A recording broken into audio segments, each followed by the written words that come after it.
Welcome back. Makeup, it's something many of us, especially those of us under bright lights and on TV, use every day. But getting the right formula for someone's skin tone isn't easy. In fact, it takes science, and that's something taught at the University of Toledo. Dr. Gabriella Baki and Karissa Richards are here so we can learn a little bit more. Thanks for being here today, ladies. Thank you for having us. Yeah, thanks for bringing the makeup store. This is fun. I always love learning and trying new products and seeing what's out there. So tell us, first of all, a little bit about the department and what you all actually teach at the university. So yes, I'm a professor at the University of Toledo, and I direct the undergraduate program in cosmetic science. So I'm in the lecture classrooms, I'm in the labs with the students, teach a lot of hands-on, actually how to make a lot of these products. Wow. So our program incorporates not only sciences, but also art and business. And that just enables our students to do a variety of careers after graduation. Wow. So what made you decide you wanted to study this? Well, in high school, I knew I didn't want to do medicine, and I didn't want to do engineering, and I didn't want to do law. But I always had an interest in fragrances and the personal care products that I would put on my skin and around my body.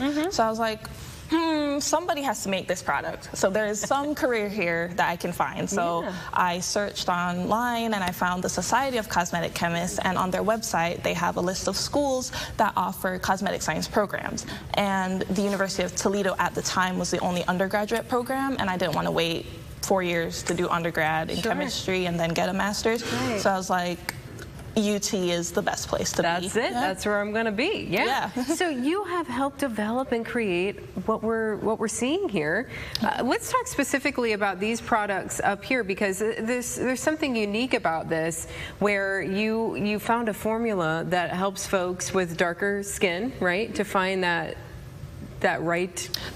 So our research, we looked at the current landscape of foundations, and we noticed that foundations for darker skin tones typically have a high pigment load of black pigment, and that black pigment results in an ashy appearance when you rub the foundation out onto the skin, and that's not pleasing to anybody. No. So we look towards color theory in art, and we noticed that artists, when they're creating skin tones, they incorporate blue. So in the cosmetic industry, ultramarine blue, that's the pigment that we're using, that's not commonly used in foundations. So we thought, why not incorporate that into our foundations and see what the color change would be, and if we can get more skin-like foundations. No kidding. So that art and science coming together, as you mentioned. Exactly. Wow. So is this the color you're talking about? Yes. That is ultramarine. Bright blue color. That is bright blue. But no, it makes a lot of sense, because it really isn't just like black or white either. And you have all of these different shades, and we want it to look natural on this, don't we? We don't necessarily want it to look like we're wearing makeup. So I imagine this has been really fun and exciting for you. Yeah, it's been amazing getting the opportunity to do research at the University of Toledo. I know that's something that I wanted to do, and Dr. Baki presented me with the idea of jumping on this project. It originally started with powders, and then I transitioned over to working primarily with the sticks, and then we're currently looking at the effects of ultramarine blue pigment in cream foundations, which are the most common ones. Wow, so you're learning a little bit about this as well. Absolutely, and this was honestly a student-driven project. It came from students, the idea that they wanted to do research in my lab with foundations and with ultramarine blue, so I was like, let's do it. And it started with powders. We're transitioning, like you said, to sticks, and we're just happy to see how the pigment works and all the colors we can create that you cannot create with just the traditional colors, and we're publishing the results. So hopefully we're helping those formulation chemists that are working at the companies create colors, better colors for everyone, for all shades. So we mentioned it helps a lot with darker shades, but there are some more subtle issues with lighter foundations as well. So it really helps from lighter to medium to darker colors, helping everyone. Wow, very cool. And this all has helped find you a career. You have a job. You're going to graduate soon, so congratulations. Thank you so much. And you got a job at a pretty good company, too. I do. So I'll be graduating this Saturday, and I will begin working in June at P&G in their beauty care sector as a quality assurance manager.